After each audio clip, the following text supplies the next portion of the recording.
Hey everybody, just thought I would do a follow-up video to the making a digital worksheet tutorial that I posted recently to show you how to go in and then mark your digital worksheets and post them back to the Google Classroom in a relatively easy fashion using, again, DocHub as the plugin. So I'm going to open up a class here. So I got my period 4. I'm going to go to class work, and the assignment recently that I had was on intervals. I'm going to click on view assignment and student work. And so when I click on, I'm going to click on student's example here. It'll open up the viewer here. In this assignment I had a note and a worksheet, so I'm going to click on the worksheet that I want to mark. So here it is here, and you'll notice that it has the open with dialog again.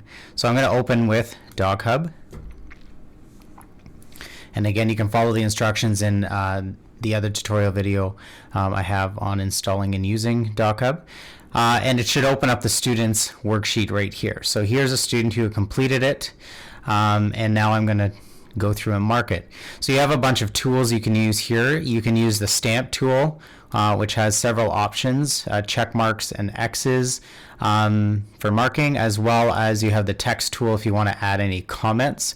I suggest changing the color to some shade of red, as we would do in normal situations, and maybe 14. So I'm going to just go through this assignment, and you can see you can simply just add check marks like you would with a quick click of the mouse, and it even gives you these guidelines if you want to line them up, but in real life we wouldn't worry about that, so we're just going to click through and mark the worksheet.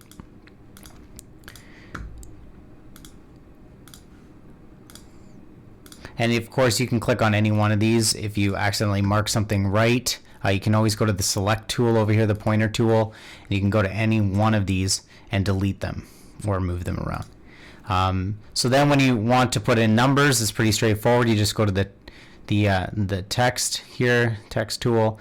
You can drag out where you want it, and you can put the number there. It's pretty straightforward, pretty user intuitive, and you might have to play around with the placing of these text boxes.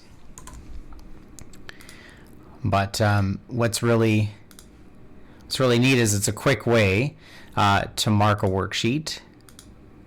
Oh yeah, there's the move. So you just got to click on that, let these squares here to move it around, and adjust it.